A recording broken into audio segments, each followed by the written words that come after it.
금주도 사순절 절기를 지키며 성경이 말하는 이제 기도에 대해서 우리가 알아보도록 하겠습니다. 자, 성경이 말하는 기도는 먼저 기도는 하나님의 말씀이다. 그리고 곧 명령이며 주의 백성을 향한 바람이다 라고 말씀을 드렸습니다. 그러므로 기도는 하나님의 백성들의 신앙과 삶의 방식이어야 한다는 것입니다. 예레미야 29장 12절부터 14절에 너희가 나를 부르고 나에게 와서 기도하면 내가 너희의 호소를 들어주겠다. 너희가 나를 찾으면 나를 만날 것이고 너희가 온전한 마음으로 나를 찾기만 하면 내가 너희를 만나주겠다. 나 주의 말이다. 나 여호와의 말이다. 자, 제가 여호와라는 단어를 쓸 때는 언약의 관계를 명확하시게 하실 때 반드시 그것을 말씀하시고 이루어 주시겠다라고 하실 때 당신을 친히 여호와라는 표현을 칭호로 사용한다 말씀을 드렸습니다. 자, 그 다음에 기도는 예수 그리스도의 가르침이며 삶이었다. 예수의 지상의 생애와 사역은 기도였다라고 할 수 있습니다. 예수께서는 성전을 만민이 기도하는 집, 하나님의 집이라고 이렇게 말씀 정의를 내렸습니다. 제자들에게는 이렇게 기도하라고 기도의 방법과 내용 또는 기도의 응답의 구체적인 예를 들며 가르치셨고 친히 기도의 본을 온몸으로 온 삶으로 친히 보여주셨습니다. 그래서 지난주에 우리가 살펴봤듯이 누가복음 22장 39절부터 46절은 바로 예수님의 기도의 가르침과 친히 그 존재와 삶과 모든 것이 기도였음을 보여주고 제자들에게 기도의 친히 본을 보여주셨던 기도가 우리가 말하는 겟세마네 또는 감람나무 올리브나무 산에서 드렸던 마지막 기도라고 할 수가 있습니다. 그리고 제자들에게 시험에 들지 않도록 일어나서 기도할 것을 권면하시고 또 강조하셨던 것을 알 수가 있습니다. 자, 그 다음에 여호와께서는 기도하는 일을 기억하고 돌보신다라는 겁니다. 그러니까 여러분 우리가 수년 전에 드렸던 기도 또는 내가 살아생전에 드렸던 기도가 언젠가 우리에게 이루어질 그 기도를 기억해 주시고 내가 죽어서라도 때가 되어지면 그 기도가 응답할 수 있도록 하나님은 기억하고 계시고 있다고 하는 것을 알 수가 있습니다. 특히 오늘 본문에서도 그것을 알 수가 있습니다. 왜냐하면 오늘 본문을 살펴보면 야곱이 홀로 남아있다 이렇게 기록을 하고 있습니다. 그는 기도하지 않았습니다. 그런데 창세기 32장 1절로부터 12절에 보면 야곱이 기도한 내용이 나옵니다. 우리가 개역개정에는 야곱이 기도했다 이런 표현이 없어서 그 번역을 해두지 않아서 이렇게 우리가 잘 모르고 있는데요. 창세기 32장 4절을 보면 이 그 4절로부터 쭉 내려가다 보면 이제 야곱이 하나님 앞에 기도하는 것을 알 수가 있습니다. 그러면서 이 기도할 때 아브라함과 내 할아버지와 내 아버지의 하나님께서 내게 이렇게 약속하지 않으셨습니까? 그러므로 이제 이 어려운 상황 속에서 하나님께서 그 기도를 기억해 주시고 또 하셨던 말씀을 기억하셔서 나를 좀 인도해 주시고 구원해 주기를 바라는 그 기도가 창세기 32장 1절로부터 12절에 있습니다. 이제 우리가 본문을 살피면서 어디쯤 있는지 이제 알게 됩니다. 자, 이제 우리가 이 오늘 본문을 통해서 야곱의 씨름에 대해서 우리가 말씀을 통해서 본문 중심으로 성서가 말하는 기도가 무엇인지를 알아보도록 하겠습니다. 자, 야곱은 누구이고 어떤 인생을 살았는지는 대부분 여러분들이 많이 들어서 알고 있습니다. 아브라함이 죽고 이후 이삭은 아내 리브가가 아이를 임신하지 못하자 여호와께 기도를 합니다. 그 기도도 성서의 간구라고 이렇게 표현을 하고 있습니다. 아주 간절하게 자신의 아내가 아이를 낳지 못하는 임신하지 못하는 것을 두고 이삭이 간절히 기도했을 때 여호와께서 이 간구를 들어주시고 리브가로 하여금 임신하게 하시고 낳은 아들이 쌍둥이 누죠 에서와 야곱을 낳게 됩니다. 자, 야곱은 형 에서에게 팥죽 한 그릇으로 장자의 명분을 가르칩니다. 샀어요. 그러니까 여러분 이게 사람이 그냥 우연히 한 것 같았지만 야곱의 아주 계략적인 것이었고 궁극적으로는 이 모든 것이 하나님의 섭리 가운데서 이루어져 가고 있었다라고 하는 것을 이후의 사건들을 통해서 우리가 알 수가 있습니다. 이것을 우연을 가장한 필연이다 이렇게 얘기해요. 우연을 가장한 필연 이렇게 그래서 하나님의 섭리를 이렇게 이야기하기도 합니다. 자, 그리고 이삭이 나이가 많아서 장자인 에서를 축복하고자 할 때에 야곱은 아버지 이삭을 속여서 그의 형 에서가 받아야 할 축복권 또한 가로챕니다. 이 사실을 알게 된 형 에서는 살기를 품게 되었고 이를 알게 된 야곱의 어머니 리브가는 이를 피해 고향을 떠나 외삼촌 라반의 집으로 도망가게 합니다. 그리고 이것에 대해서 이삭도 동의를 합니다. 그곳에서 야곱은 외삼촌 라반에게 속고 속으며 많은 우여곡절 가운데에도 많은 양떼와 소떼는 물론 집에서 일하는 종들도 많아졌고 여러 부인과 많은 자식을 두게 되는 아주 큰 부자가 되게 됩니다. 자, 그런데 외삼촌 라반의 아들들이 이런 이야기들을 합니다. 야곱이 우리 아버지의 재산을 다 빼앗고 우리 아버지의 재산으로 저처럼 큰 부자가 되었다는 말과 함께 외삼촌 라반의 안색과 그 태도가 변했다라는 것을 야곱이 알아챕니다. 왜냐하면 야곱은 아주 탁월한 이 사람을 그런 변화를 잘 알아챌 수 있는 감각을 가진 사람이었기 때문에 더더욱 그럴 수 있습니다. 자, 그런데 이때 하나님께서 이 상황 속에서 보면 성서에는 여호와께서 이렇게 나옵니다. 주께서 너는 내 조상의 땅 너의 친족에게로 돌아가거라 내가 너와 함께 있겠다 이렇게 말씀하시면서 야곱으로 하여금 외삼촌으로부터 결별하고 떠날 것을 말씀을 하십니다. 그러니까 여러분 우리가 야곱나비의 야곱의 기도만 들어서 야곱이 마치 베델에서 하나님을 만난 후에 하나님과 교통이 없는 것으로 알 수도 있는데요. 그렇지 않습니다. 야곱은 믿음을 가졌음에도 불구하고 하나님과 소통하고 있었음에도 불구하고 지극히 자기중심적인 사람이었다라고 하는 그 야곱이라고 하는 그 이름 속에 들어져 있는 그 모든 것을 그대로 자신의 삶의 태도와 삶의 방식에서 드러내서 살았던 사람이었습니다. 이제 야곱은 라반과 작별하기로 하고 라헬과 레아를 들에 나가 있는 라헬과 레아를 불러들입니다.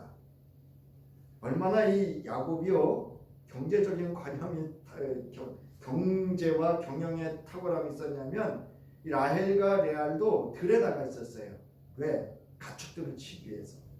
그래서 이제 다 불러드립니다. 그래서 이 둘이 올 때 자녀도 오고 가축도 오고 이렇게 해서 이제 야곱의 재산을 다 집결을 시킨 다음에 라반이 이를 알아채지 못하도록 라반을 속입니다. 그리고 어느 날 모든 재산을 거두어 가지고 고향으로 도망을 칩니다. 자, 이를 안 라반이 야곱을 따라 잡습니다. 추적을 합니다. 이제 야곱은 여차하면 죽음에 이를 수 있는 그리고 자기가 지금까지 소유했던 모든 것들을 한순간에 다 잃을 수 있는 또는 빼앗길 수 있는 그런 위기를 맞을 수 있는 상황이 되어집니다. 자, 그러나 결국 야곱과 라반은 협정을 맺습니다. 그리고 경계를 짓습니다. 여기까지. 외삼촌 라반은 야곱을 각각 외삼촌 라반과 야곱은 각각 이제 그리고 협정을 맺은 후에 각각 자기의 길로 돌아가게 됩니다. 그런데 이 귀향길에 형 에서가 야곱을 추적해 오고 있다라고 하는 것을 자신의 종을 통해서 알게 됩니다. 이는 형 에서가 동생 야곱에게 품었던 적의와 분노 때문이었습니다. 그래서 그 창세기 32장 6절에 보면 이제 심부름꾼들이 돌아와서 형 에서가 몇 명이죠? 400명의 종들, 부하들을 데리고, 이 사병입니다. 사병들을 데리고 주인 어른을 치려고 이리로 오고 있습니다 라고 이야기를 합니다. 어찌 보면 이거는 야곱이 먼저 형에게 심부름꾼들을 보냈기 때문에 이 사실을, 야곱이 귀향한다는 사실을 알고 에서가 추적해오는 그런 상황이 되었습니다. 네, 여러분 창세기 27장 41절에 보면 에서는 아버지에게서 받을 축복을 야곱에게 빼앗긴 것 때문에 야곱에게 원한이 깊어갔다 그랬어요. 여기 원한이라고 하는 것을 이렇게 찾아보면 여기 나와 있습니다. 살기라는 뜻으로 번역할 수 있어요. 살기라고 하는 건 뭐냐면 미움과 원한이 깊어져서 살생을 하려고 하는 의도를 품었다라는 뜻이에요. 이거는 마치 아벨을 향한 가인의 분노에서도 그 분노가 살기라고 하는 것을 의미하듯이 같은 의미를 가지고 있습니다. 자, 그러면서 아버지를 곡할 날이 멀지 않았으니 그때가 되면 동생 야곱을 죽이겠다. 아주 아버지가 얼른 죽기를 바라고 이제 이 복수, 이 원한, 이 마음의 분노를 살생으로 갚겠다라고 했던 그 에서의 추적이 시작이 된 겁니다. 그럼 그 다음 페이지에 보면 이 미워하다라는 말이 거기 나와 있는데요. 아주 에서가 야곱을 향한 격한 살기의 감정을 표현하고 있습니다. 그래서 예수께서 너희가 이미 마음에 미움을 품으면 그것은 곧 살생과 같다 라고 경계하셨던, 권면하셨던 말씀과도 같다 할 수 있습니다. 자, 창세기 4장 5절에 보면 가인과 그가 바친 제물은 반기지 않으셨기에, 그래서 가인은 몹시 화가 나서 할 때, 이 몹시 화가 나서 할 때 이 말이 바로 살기를 품은 그 표현입니다. 그래서 이제 에서는 야곱을 죽이겠다 하고 마음을 먹었기 때문에 이제 증오와 질투심을 가득 안고 야곱을 향한 발걸음 추적이 이제 시작이 된 겁니다. 자, 이때 야곱은 이 소식을 전해 듣고는 너무나 두렵고 걱정이 되어서, 여기 보면 너무나 두렵고 걱정이 됐다. 뭔가 이렇게 가슴에서 뭔가 쿵 하고 떨어진 거예요. 아, 이제 죽었구나. 이제 끝났구나. 이제 라반 외삼촌 라반을 떠나서 뭔가 살 길을 찾아서 귀향하기 위해서 자신이 나왔던 이 길, 인간적으로 생각하는 순간 두려움, 그리고 공포와 낙심, 답답함에 사로잡히게 됩니다. 그래서 에서가 와서 한 대를 치면 나머지 한 대라도 피하게 하겠다는 속셈으로 자기 일행과 양떼와 소떼와 낙타떼를 두 패로 나눕니다. 그리고 야곱은 그때 기도하기 시작을 합니다. 그래서 창세기 32장 9절부터 12절에 보면, 여러분 우리 개역개정에는 야곱이 또 이르되 이렇게 되어져 있는데요. 이 세 번역에는 야곱이 기도를 드렸다 이렇게 번역을 하고 있습니다. 이 번역이 맞습니다. 그래서 할아버지 아브라함을 보살펴 주신 하나님, 아버지 이삭을 보살펴 주신 하나님, 이건 무슨 얘기예요? 나를 뭐 해달라는 얘기예요? 보살펴 달라는 얘기입니다. 고향 친족에게로 돌아가면 은혜를 베푸시겠다고 저에게 약속하신 주님, 약속하셨죠? 이미 이 야곱이 라반의 외삼촌 라반의 안색이 변하고 아들들의 이야기를 듣는 순간 여호와께서 이 야곱으로 하여금 떠나라 이렇게 얘기를 하셨어요. 그리고 네 고향으로 가라. 그럼 내가 함께 할 것이다. 이렇게 했던 거죠. 그 얘기를 하는 겁니다. 자, 그러면서 주님께서 주님의 종에게 베푸신 이 모든 은총과 온갖 진실을 이 종은 감히 받을 자격이 없습니다. 제가 이 요단강을 건널 때 야곱의 기도 내용이 변화되고 있다라고 하는 걸 우리가 알 수가 있는데요. 제가 이 요단강을 건널 때 가진 것이라고는 지팡이 하나뿐이었습니다만 도망치는 사람이 뭐가 있었겠어요? 이제 저는 이처럼 두 무리나 이루었습니다. 부디 제 형의 손에서 에서의 손에서 저를 건져 주십시오. 형이 와서 저를 치고 아내들과 자식들까지 죽일까 두렵습니다. 이건 뭐 인간적인 가장의 아주 볼 수 있는 정상적인 모습이다라고 할 수 있어요. 자, 주님께서 말씀하시기를 내가 반드시 너희에게 은혜를 베풀어서 너희 씨가 바다의 모래처럼 셀 수도 없이 많아지게 하겠다 하시지 않으셨습니까? 라고 기도합니다. 이걸 우리가 흔히 말씀을 붙잡고 기도한다라고 표현합니다. 이 기도의 내용은 야곱이 에서를 피해 브엘세바에서 떠나 하란으로 향하여 가던 한 곳에 이르러 해가 져서 거기서 유숙하려고 그것에 한 돌을 가져다가 베개로 삼고 누워 잘 때 꿈에 여호와를 만나 들었던 말씀을 상고하면서 그 말씀을 붙잡고 야곱이 기도하는 겁니다.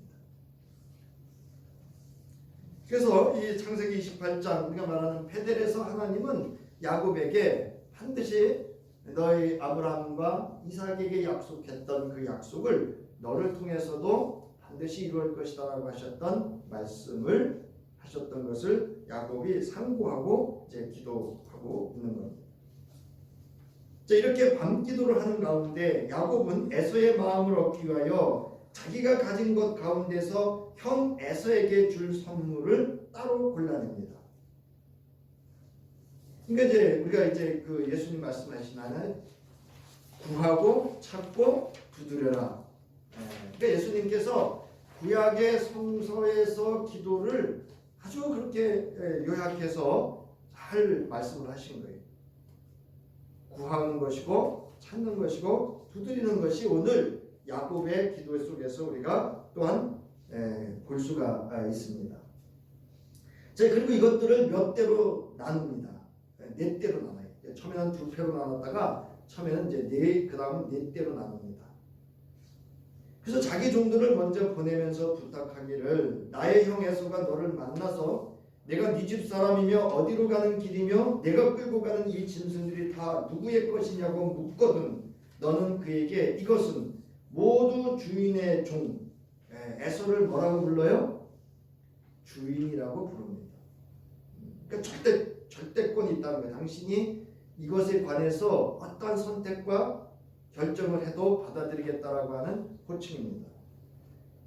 야곱의 것인데 그리고 이제 에서는 주인이 되고 야곱은 종이라는 표현을 씁니다.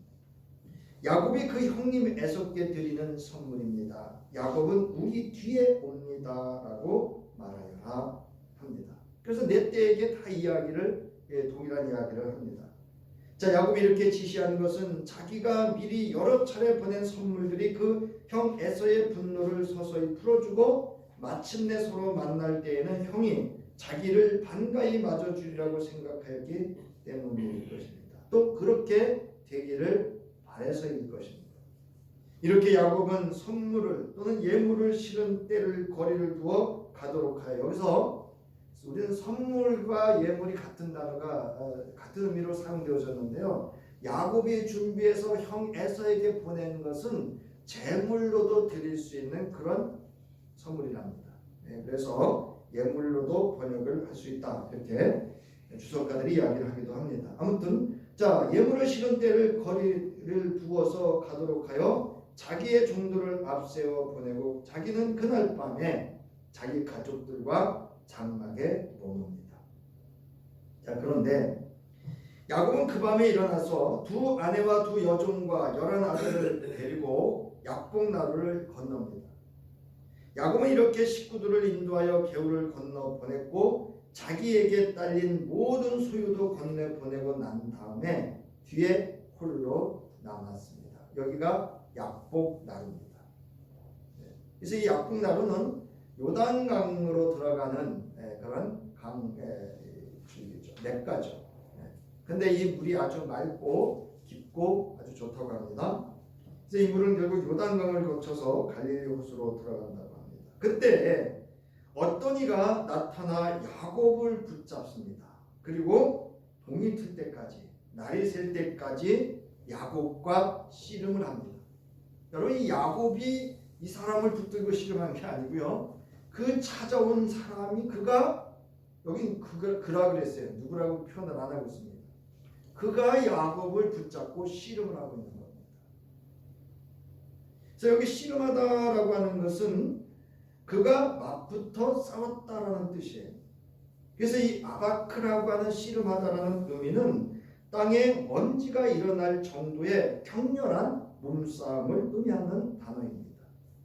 그러니까 이 밤에 이 사람이 그가 나타나서 야곱을 붙잡고 씨름을 하기 시작을 하는데, 마른 땅에서 먼지가 풀풀 나듯이 밤에 그렇게 야곱을 붙잡고 씨름을 걸어오는 겁니다. 여기 보면 날이 새도록이라고 하는 것은 여명이 밝아오기까지를 의미합니다. 여러분, 여명 아시죠? 지금은 여명 뭐 이런 거 잘 워낙 전기불이 밝아서 잘 모르지만, 저희 시골 살 때는 여명, 여름에 이렇게 아침에 이렇게 어둠이 걷히면서 날이 밝아질 때 부모님들이 밭으로 나가거나 논으로 나가시거나 그런 거를 어려서 어렴풋이 보지는 못하고 들었던 발소리나 이런 거를 들었던 기억이 있습니다. 자, 따라서 본절은 어떤 사람이 야곱을 붙들고 날이 새도록 맞붙어 격렬한 씨름을 하였다라고 기록을 하고 있습니다. 구약 계시의 특징을 살펴볼 때 한 사람이 계시를 받는 동안에 몸과 마음이 모두 고주된다고 합니다. 자기가 자기 거가 아니에요. 자기가 자기를 의식하는 것 같지만 자기가 자기를 의식하지 않는 것이 아니고, 자기의 몸도 자기의 몸이 아닌 거예요. 여러분들이 아마 성령 체험 또는 성령의 은사 체험을 할 때 그런 경험들이 아마도 경험되어졌을 거예요. 내 몸과 마음이 어느 고조되는 순간에 외부 하늘로부터 또는 성령의 역사와 임재와 그런 것들을 경험하는 그런 상태를 의미합니다. 그러므로 이 씨름은 야곱의 육체와 영혼이 함께 계시받는 상태라고 말할 수 있습니다.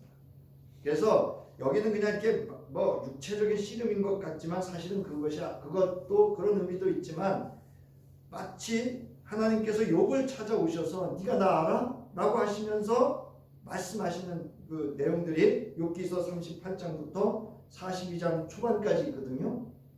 그거와 같은 상황일 수 있습니다. 이제 야곱에게 하나님께서 이 찾아온 씨름을 건 이가 야곱에 대한 많은 것들을 변화시킬 수 있는 어떠한 일들이 이루어진 비밀스러운 일들이 이 씨름이라고 하는 것을 통해서 표현되어질 수도 있습니다. 자, 그렇다면 야곱과 씨름한 대상은 과연 누구인가? 여기는 그라 그래요. 어떤 존재라고 얘기를 합니다. 근데 호세아서에서 이 부분을 호세아 선지자가 이렇게 말하고 있습니다. 하나님과 힘을 겨루되 천사와 힘을 겨루었다. 누가? 야곱이. 이렇게 얘기합니다. 이를 본절과 비교해 보면 야곱이 씨름한 대상은 천사의 모습으로 나타나신 하나님임을 알 수가 있습니다. 그러니까 능력, 전능하신 분이 임재하신 거예요. 왜? 야곱을 구원하시기 위해서. 그러므로 본절에 언급된 상황은 천사의 모습으로 나타나신 하나님의 현장에 직접 임재하신 현장성을, 실제성을 이야기하고 있다라고 하는 겁니다. 이제 홀로 남았던 야곱과 싸움을 벌였던 대상은 에서가 아니라 바로 하나님이라고 하는 사실입니다. 우리는 사람의 어떤 살면서 문제가 생기면 누구를 붙잡으려고 그러죠? 사람을 붙잡으려고 그래요. 우리는 누구를 붙잡아야 돼요? 하나님을 붙잡아야 돼요. 이것이 야곱이라는 사람을 말하고 있습니다. 이젠 역전이 됩니다. 지금 그가 찾아와서 야곱과 씨름을 걸었는데, 이제 이 씨름이 역전이 돼요. 야곱이 그를 이겨내기 시작을 합니다. 야곱은 그를 붙잡고 찾아온 그 사람을 이겨내고자 한 것입니다. 그러자 그는 너의 이름이 무엇이냐라고 묻습니다. 가장 야곱의 근원적인 강점이면서 가장 약점을 딱 지적하고 있는 겁니다. 창세기 32장 오늘 본문 25절부터 27절에 보면 그는 도저히 야곱을 이길 수 없다는 것을 알고서 야곱의 엉덩이뼈를 칩니다. 야곱은 그와 씨름을 하다가 엉덩이뼈를 다쳤습니다.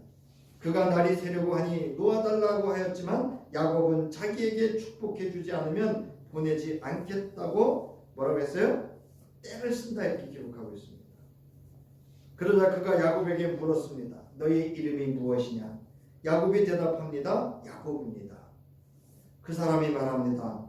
네가 하나님과도 겨루어 이겼고 사람과도 겨루어 이겼으니 이제 내 이름은 야곱이 아니라 뭐라고요? 이스라엘이라.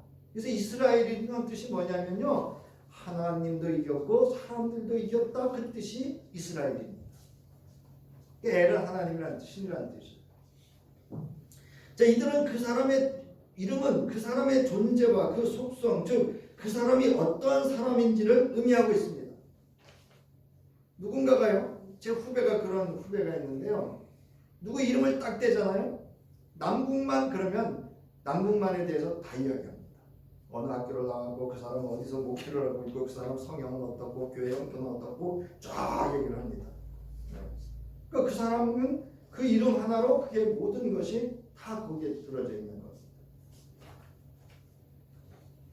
자, 너의 이름이 무엇이냐고 묻는 것은 너는 어떤 사람이냐, 삶의 방식이 무엇이며 어떻게 살고 있느냐를 묻는 겁니다. 야곱이 즉시 대답합니다. 야곱입니다. 이렇게 대답해요. 아주 진솔하고 솔직하고 자신의 모든 것들을 토해내는 그런 고백입니다. 여기 그가 이 야곱의 이름을 몰라서 그런 거 아닙니다, 여러분. 여러분, 우리에게도 하나님이 찾아오시면 어느 날 이렇게 물어요. 남궁만아 또는 만이야 이렇게 부르신다고요. 몰라서요? 아니요. 여기 야곱이라는 것은 히브리어로 야코브라는 단어인데요, 발 뒤꿈치를 잡고 나온 자, 속임수로 남의 자리를 빼앗는 자라는 이름이에요. 이건 사기꾼 정도가 아닙니다. 아주 교활하고 아주 교만하고 남의 자리를 빼앗는 오만한 자예요. 이게 야곱이라고 하는 그런 존재였고 그의 모든 삶의 방식이었습니다. 그게 가장 잘 나타난 게 이제 형 에서를 속이고요, 아버지를 속이고 라반을 속이고, 또 라반의 삼촌 라반이 속이는 가운데서도 또 자신이 그를 속이는 그의 모든 것들이 여기 담겨져 있는 이름입니다. 야곱이 지금까지 행해왔던 모든 그의 존재 양식과 삶의 태도와 행위가 이름 속에 다 담겨져 있습니다. 그는 아버지를 속였고 에서도 속였습니다. 또한 에삼촌 라반도 속였습니다. 그리고 그 자리와 몫을 빼앗아 자기의 것으로 만들었던 사람입니다. 에삼촌 라반의 아들들이 한 말 속에 지금까지 살아온 야곱의 삶의 과정과 목표, 야곱의 존재성인 그의 정체성이 무엇인지가 다 담겨져서 드러내어져 있는 것이 에삼촌 라반들 아들들의 편 속에 있는 겁니다. 야곱은 하나님과 만나고 말씀을 듣고 따르면서도 여전히 자신을 위해서라면 하나님과도 겨루어 이기고 사람과도 겨루어 이기기 위하여 온갖 수단과 방법을 가리지 않고 살았던 그런 존재였고 그런 삶의 방식으로 살아왔던 입니다. 그렇다면 이런 야곱에게 하나님께서는 왜 찾아오셨을까? 그것은 하나님 앞에서 자신의 자아를 발견하고 깨달아 여호와를 경외하고 그 말씀을 의지하고 온전히 순종하기까지 저를 낮추기 위해서입니다. 그래야 하나님과의 약속을 온전히 이룰 수 있기 때문이에요. 그러니까 여러분, 때로는 우리에게 위기와 어려움과 우리가 이해하거나 받아들일 수 없는 어려운 일들이 올 수 있어요. 거기는 오늘 야곱처럼 우리를 낮춰서 우리를 향하신 하나님의 섭리와 계획을 이루기 위한 하나님의 과정이요 방법일 수도 있다고 하는 것을 우리는 믿음의 눈으로 알아차릴 수 있는 믿음이 필요합니다. 하나님께서는 야곱의 허벅지에 관절을 쳤습니다. 그리고 야곱의 뼈는 이골되었습니다. 어긋났어요. 여기는 이제 세 번역엔 다쳤다 이렇게 되는데 이제 뼈가 어긋났기 때문에 다리를 절게 됩니다. 근데 여러분, 제가 이제 이 말씀을 준비하면서 거기 어긋나다라고 하는, 그리고 환도뼈라고 하는 것에 대한 그 은유적인 상징적인 의미가 있음을 알게 됐습니다. 이 그 환도뼈라고 하는 것은요, 그 인체 구조의 가장 근본적인 기초이면서 또 권세와 지배를 나타나는 그 히브리인들의 비유, 은유적인 의미를 담고 있다고 합니다. 그러니까 지금까지 야곱은 이것이, 모든 것이 다 자기가 삶의 기초였고 자기의 주도적인 삶의 주권적인 역할을 했던 것들이 이제 무너진 겁니다. 그러니까 야곱은 이제 없어진 거예요. 그러니까 지금까지 야곱의 존재와 삶의 태도와 행위가 다 사라지는 그 의미가 이 속에 담겨져 있다고 합니다.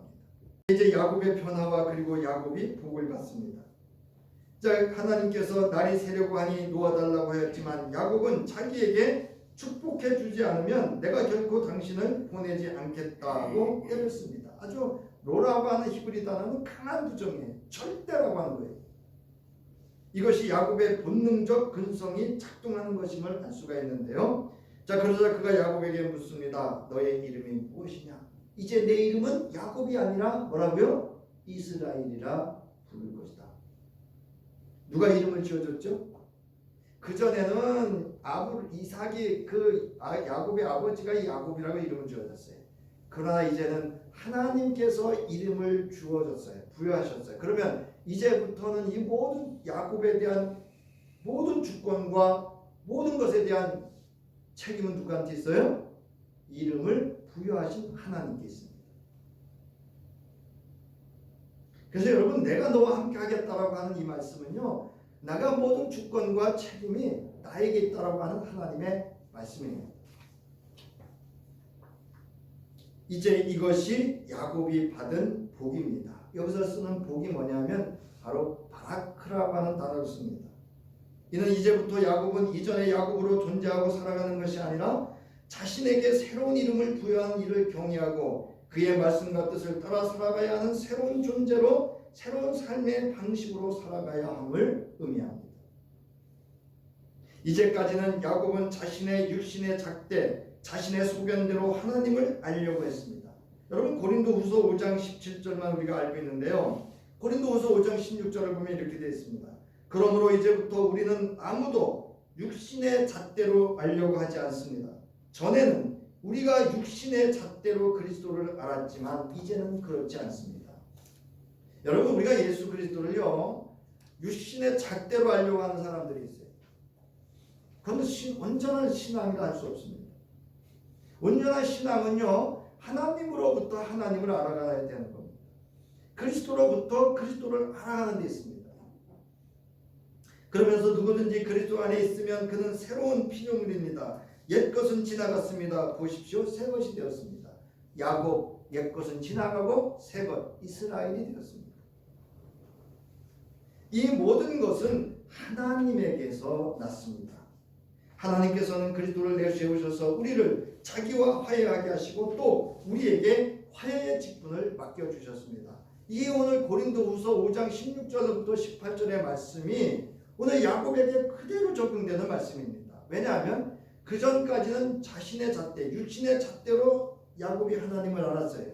그리고 이제 새로운 피조물이 되었어요. 이스라엘이 되면서 하나님과 화해가 되었고 나가서 형 에서와 그리고 모든 관계 속에서 화해를 이루어가는 것을 볼 수가 있습니다. 야곱은 이제 하나님에게서 난 이스라엘이 된 그의 영적인 눈이 열리고 자신과 날이 새도록 씨름한 이가 하나님인 줄을 알게 되었습니다. 그래서 하나님을 만난 거예요. 여러분, 하나님을 만났다라고 하는 건 야곱이 이스라엘 되는 거예요. 옛것이 새것이 되는 거예요. 육신의 사람이 영적인 사람이 되는 겁니다. 야곱이 말합니다. 당신의 이름이 무엇인지 가르쳐 주십시오. 모세가 말했죠. 당신의 이름이 무엇입니까? 그러나 그는 어찌하여 나의 이름을 묻느냐 하면서 그 자리에서 야곱에게 축복하여 주었습니다. 이때 야곱의 눈이 열려서 그가 누구인 줄, 하나님인 줄 알았다. 그러니까 그전에는 다 육신의 눈으로 이렇게 다 육신의 잣대로 살아왔던 거예요. 자기 기준대로, 자기 소견대로. 그때 야곱은 이렇게 고백합니다. 내가 하나님의 얼굴을 직접 뵙고도 목숨이 이렇게 붙어 있구나 하면서 그곳 이름을 브니엘이라고 이렇게 이름을 짓습니다. 브니엘은 얼굴이라는 뜻이고 엘은 하나님이라는 뜻이에요. 이제 야곱은 하나님과의 만남으로 자신의 마음속의 모든 의심이 사라지게 됩니다. 자신의 내부적 자아, 이게 욕망과 탐심이 사라집니다. 그러므로 자신의 이제 삶의 방식이 새로운 변화와 자신의 생명의 근원이 여호와께 있음을 알게 됩니다. 이제 나의 모든 주권은 내게 있는 게 아니라 하나님께 있음을 발견했던 거예요. 이제 브니엘 야곱은 자신의 욕망을 성취하기 위하여 세상을 대면하고 사는 것이 아니라 하나님의 얼굴을 대면하는 즉 하나님 앞에서의 삶을 살아가야 하는 존재라고 하는 것을 발견하게 된 거예요. 이게 여러분 성서가 말하는 기도예요. 기도는 뭐냐 하면 여러분 내가 누구인지를 하나님 앞에서 내가 누구인지를 아는 것이고 발견하는 것이고 그러므로 내가 어떻게 살아가야 되는지를 아는 것이 기도여야 합니다. 이제 야곱은 알았습니다. 자신이 하나님을 이긴 것이 아니었다는 것을 하나님께서 자신을 친히 찾아오신 이유는 그에게 약속하셨던 언약을 이루기 위하여 자신을 축복하여 언약의 복을 이루는 존재 베라카가 되도록 하기 위함에 있었습니다. 그러니까 우리 여러분 정하여 기도하는 게 왜 중요한지 아세요? 이미 그 자리에 누가 계셔요? 하나님이 와 계시다는 거예요. 그래서 우리의 기도는 여러분 사람의 소리가 아니고 살아있는 기도입니다. 누가 들었기 때문에? 살아계신 하나님이 그 기도를 들으시기 때문이에요. 하나님께서는 친히 야곱을 찾아오셨고 지금까지 그를 도우시고 인도하셨던 것도 그러한 이유에 있었습니다. 그런데 이를 붙들고 자신의 것을 내려놓지 않기 위하여 그에게 씨름을 걸어왔던 그를 이겨내려고 했던 야곱이었다라고 하는 겁니다. 여러분 우리는 기도를 통해서 하나님을 이겨내는 게 아니에요. 기도를 통해서 하나님이 나에게 져준다는 사실을 아셔야 됩니다. 시편 18편 25절부터 27절에 왜 야곱을 찾아왔는지를 우리가 이 말씀을 통해서 알 수가 있습니다. 우리 함께 읽겠습니다. 시작. 주님께서는 신실한 사람에게는 주님의 신실하심으로 대하시고 흠없는 사람에게는 주님의 완전하심을 보이시며 깨끗한 사람에게는 주님의 깨끗하심을 보이시며 간교한 사람에게는 주님의 전교하심을 보이십니다. 주님께서는 연약한 백성은 구하여 주시고 교만한 눈을 낮추십니다. 아멘. 이게 야곱을 찾아오셨던 이유라고 할 수 있습니다. 이처럼 기도란 하나님이 나를 찾아오신 하나님과의 만남이며 은혜입니다. 기도는 하나님과 내가 씨름하는 것이 아니라 나 자신과의 영적 싸움이 즉 내가 누구인지 자아를 발견하고 지금까지 자신을 위해 붙들고 있던 것들 목숨 걸고 지키려고 했던 것들 자신의 우선순위 그리고 생명까지도 그 앞에 내려놓는 자신과 격렬한 영적 씨름이 있어야 하는 것이 기도입니다. 그러므로 기도는 나의 바람, 나의 성취, 나의 만족, 나의 필요를 위한 수단과 관점에서 하나님과의 만남을 통해 나의 존재와 정체성, 삶의 태도와 방식 등을 돌이켜 성찰하고 하나님의 관점으로 나를 바라보고 이웃과 세상을 바라보는 변화하는 시간입니다. 사랑하는 성도 여러분, 하나님께서는 우리가 기도하기를 원하십니다.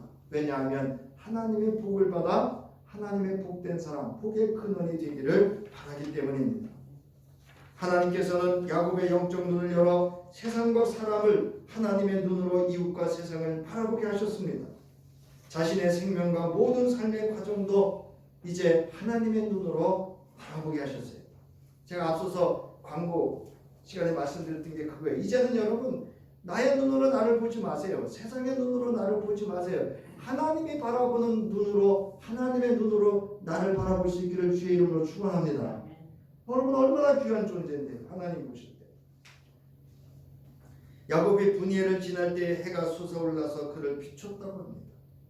이는요 암묵적으로 이제 이 창세기 기자가 하나님의 함께하심을 보여주고 있는 장면이기도 합니다. 그는 엉덩이뼈가 어긋났으므로 철뚝거리며 걸었습니다. 이거 무슨 얘기니? 그래서 그것을 보고 이 야곱이 그 일로 인해서 엉덩이뼈에 있는 힘줄을 먹지 않았다, 이건 뭐냐? 이 본이 됐다라는 겁니다. 이제 형 에서를 만나기 위해서 나갔습니다. 그리고 이제는 맨 뒤에 쓰는 게 아니고 어디 섰어요? 여러분 창세기 33장을 보면요, 맨 앞에 씁니다. 그리고 나가면서 절을 7번 합니다. 몇 번 했다고요? 7번 했습니다. 내가 잘못했다. 형님 용서해달라고. 여러분 용서는 여기까지예요. 우리가 안 하잖아요. 참 미안하다는 말 하기가 쉬워요, 어려워요? 예? 아니 여러분, 어려워요, 쉬워요? 안 되죠? 안 돼요. 상대가 용서가 안 됐다고 하면요, 그때까지 계속 용서가, 그 사람이 용서가 됐다고 할 때까지 그냥 미안하다고 하면 돼요. 내가 했잖아. 내가 잘못했다고 했잖아. 근데 내가 또 그래. 이러지 마시고. 제 얘기 안 제 얘기. 우리는 그러잖아요. 내가 잘못했다는데 왜 자꾸 얘기해? 그러잖아요. 아니요. 상대의 마음이 풀어질 때까지 몇 번씩? 7번씩 70번이라도. 여러분 신약 성서에 예수님이나 제자들이 하셨던 말씀은요, 구약 성서에 다 있던 말씀들이에요. 사실 7번이나 땅에 엎드려 절을 하는 동생을 보면서 형 에서가 달려와서 그를 끌어왔습니다. 뭐 하려고? 죽이려고 하는 게 아닙니다. 에서는 두 팔을 벌려 야곱의 목을 끌어안고서 입을 맞추고 둘은 함께 울었습니다. 이게 뭡니까? 회개의 눈물이고 용서의 눈물 아니겠어요? 화해의 눈물 아니겠습니까? 회개도 없고 용서도 없으니 눈물이 많을 수밖에 없죠. 에서가 고개를 들어 여인들과 아이들을 보면서 묻습니다. 내리가 들고 온 이 사람들은 누구냐? 야곱이 대답합니다. 잘 보세요. 이것들은 하나님이 형님의 못난 아우에게 은혜로 주신 자식들입니다. 나에서 하나님으로 주어가 바뀝니다. 나의 분노에서 하나님의 은혜로 바뀝니다. 이게 여러분 기도의 결과입니다. 그리고 야곱은 형과의 대화가 소통하고 화해하게 됩니다. 이 모든 것은 전적인 하나님께서 죽음에서 생명으로 구원하신 하나님의 은혜였다는 사실이에요. 여러분 우리가 전적인 하나님의 구원하심의 은혜를 입은 존재입니다. 그리고 우리는 야곱처럼 이스라엘이 된 주의 성도로서 베라카, 복의 근원인 줄 믿으시기 바랍니다. 우리가 이미 기도하기 이전에 하나님은 나를 만나기 위해서 그곳에 와 계십니다. 홀로 남은 야곱은 자신을 찾아온 하나님을 붙잡고 날이 새도록 축복해달라고 기도한 결과였습니다. 기도는 하나님을 바꾸는 것이 아니라 나를 바꾸는 것입니다. 기도는 나에서 하나님에게로 그 주어를 바꾸어가는 과정입니다. 사랑하는 성도 여러분, 우리는 예수의 이름으로 기도합니다. 이것은 여러분 내가 원하는 것을 받겠다는 기도가 아니에요. 예수의 이름으로 한다는 것은 예수가 원하는 것을 내가 응답받겠다는 내용입니다. 그러므로 이제 나에서 예수의 이름으로 주어가 바뀌어야 합니다. 그리스도 안에서 예수께서 원하는 기도의 승리를 통해서 오늘 야곱처럼 두렵고 답답하고 눌렸던 모든 것이 풀려주고 하나님의 축복을 받아서 베라카로 복의 근원으로 살아가는 저와 여러분 될 수 있기를 주의 이름으로 축원합니다. 이제는 우리를 친히 찾아오셔서 우리로 복의 근원이 되도록 우리를 축복해 주신 하나님의 무한하신 은혜와 나를 구원하여 주시고 이전 것은 다 새 것이 되도록 나를 구원해 주신 우리 주 예수 그리스도의 구속의 은혜와 이제 오늘도 우리와 함께 하시는 성령의 역사하심이 기도로 우리 인생의 주어와 삶의 방식이 변화되어 새로운 피조물로 주님 원하는 삶을 살아갈 수 있도록 도우시고 우리의 연약함을 도와 합력하여 손을 해주시는 성령의 감동함과 역사하심이 야곱의 기도의 본을 받아 기도하는 삶을 살아가기를 결단하며 돌아가는 저희 교회와 가정과 모든 삶 위에 이제로부터 영원히 함께하기를 간절히 축원하옵나이다. 아멘.